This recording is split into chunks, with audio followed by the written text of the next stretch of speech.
Good morning, students. This is Devasis Mitra, Assistant Professor of GEC.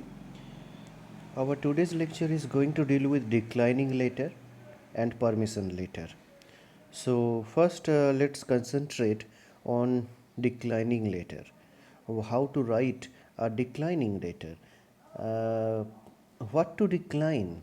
So, let's start with the brief idea of declining letter.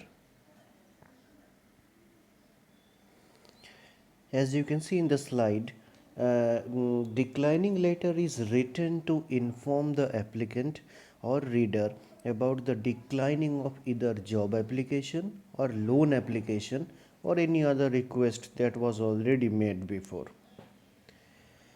So, when do you write a declining letter? When you know, when do you feel that you should write a declining letter? Suppose you applied a form for some issue for some reason, maybe for job application or you applied a loan to the bank, but due to some problems, due to some issue, your letter which you have sent is postponed or cancelled. That means declined, that is rejected in some ways.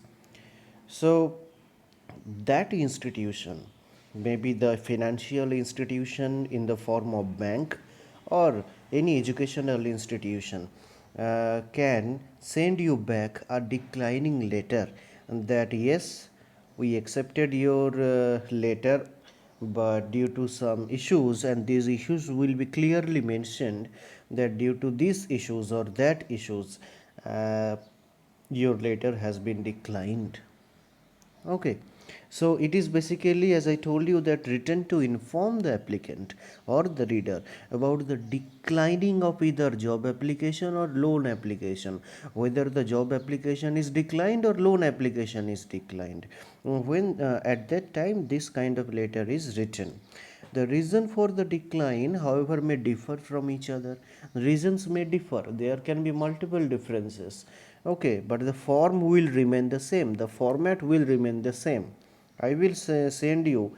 I already sent the samples or the formats of this declining letter to your WhatsApp group. You should go there and have a look of the format. Now let's see some of the reasons, because reasons may come in the exam if you do not face broad questions from these letters, but definitely you will face MCQ or objective sort of questions. So let's see what are the important reasons for decline in declining letter. Number one, job application not meeting expectations set by prospective employer.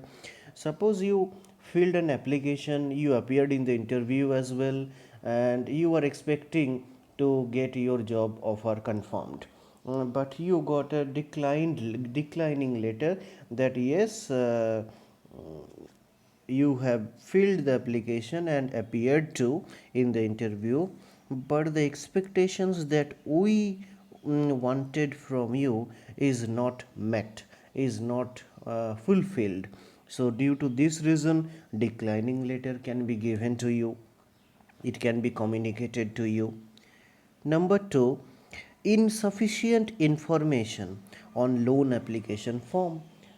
Suppose you applied a loan to your bank, but due to lack of information, your loan application offer has been declined or either postponed or rejected as well. So at that case also declining letter may be handed over to you from the bank in this case. Now next is poor track record of applicant on any previous, yeah, poor track record of the applicant on any previous application. It means that you do not keep track record of the application. So in that case also, due to lack of clear details, you a declining letter can be sent to you. Okay.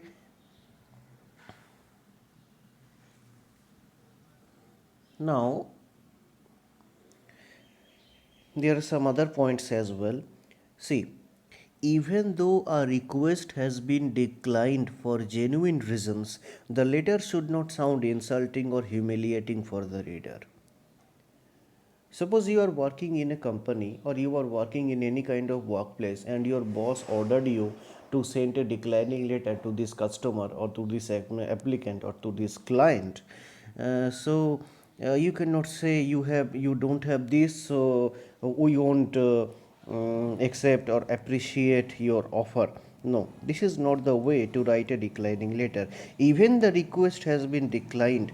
Even you decline the request of the customer, applicant, reader, or whosoever is concerned, you must not include something that sounds very insulting or humiliating. Okay, you have to be very professional and humble as well. It is the reader's right to know the reason why the request has been declined. So the decline letter must state the reason.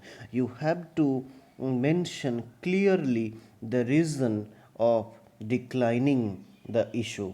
Okay, in the declining letter, your reason must be mentioned clearly, and there should not be any kind of remark that sounds insulting or humiliating.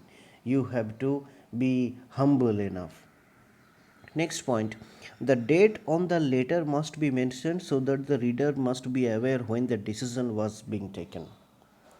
So the date of declining letter has to give in clearly. This is one of the common aspects. One of the common aspects in the format of declining letter. The date must be mentioned. The date of sending the letter, date of sending the declining letter in this case, so that the reader will become aware when this letter has come to him or her.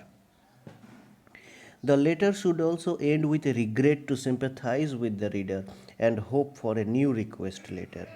Okay, you will write the declining letter in such a way that would not sound insulting, and you must show your sympathy. Your letter should sympathize with the reader, and that will definitely of hint at a new scope or hope for a new request later in the days to come, without without insulting the offer of the client or the customer or the applicant.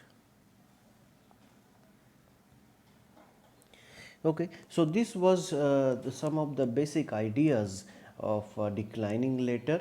So questions may come like, what is declining letter, what are the reasons of declining, what would be the format of declining letter, and what are the things that you should keep in mind while drafting a declining letter. Now let's move on to another letter which is very important, permission letter. It matters a lot. Permission letter, what is permission letter, what kind of permission you need to take here, what kind of permission you need to approve. You can see in the permission letter, so it is used to represent something that is being written to allow someone's permission to perform a certain task. For example, going for a field trip. Suppose you are doing a job and you have some other supplementary works as you are involved, for example, in some organizations, and you need to go for a field trip. So you need to get a permission letter confirmed or approved from your authority where you are working. So in that case, you need to write a permission letter that you need permission to go for that field trip because you have these projects and all. It is written document seeking for approval that may or may not have been asked verbally. Okay, you cannot say everything in verbal communication. You cannot say everything in word communication. Sometimes you sometimes we say that sir, I have that issue, so at that time I must go to that trip. That's for that reason I need to take your permission later. That is okay, that is fine.